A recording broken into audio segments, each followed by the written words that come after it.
Well, the reason I like to share my story with folks is because I think it's really important to let folks know that we need to talk about this. It's an issue, and plus I think it's a really good way of bringing up the issue of the Phoenix programs and the fact that there's help out there.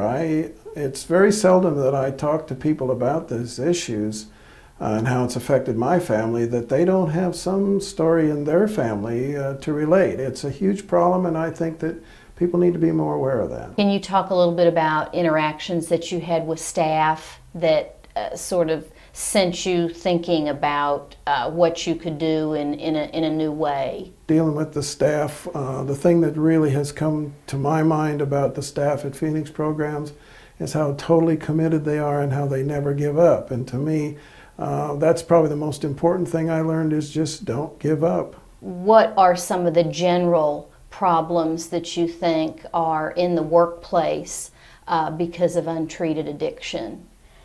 I think some of the problems that we find in the workplace as it relates to addiction, and certainly the industries that I've been in, have related to basically two specific things. One's the quality of the work, which is extremely important, and the other is the safety issues.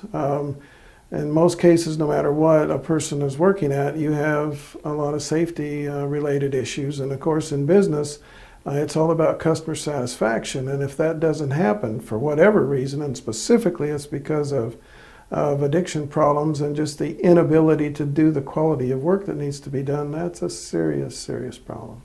And expensive. I know, just in terms of the bottom line, if we're not even looking at the human cost, but I know I've seen numbers that say how much it costs to recruit a new employee and to train a new employee. Most of the literature that you find now tells you that it costs about 5 times more to train and hire a new employee as it does to keep the old one. Do you think, just as a follow-up, that that there is a fear of people knowing what the problem is that keeps people from seeking help?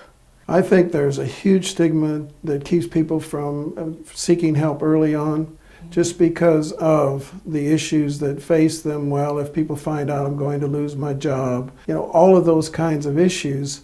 So I think that is something that keeps people maybe from really asking for the help early on, when it would be a lot easier until, you know, in a lot of cases they hit rock bottom and then have to seek help, and then they've already lost, you know, possibly their home, their family, their automobile, and they really are a lot more difficult to help in those circumstances.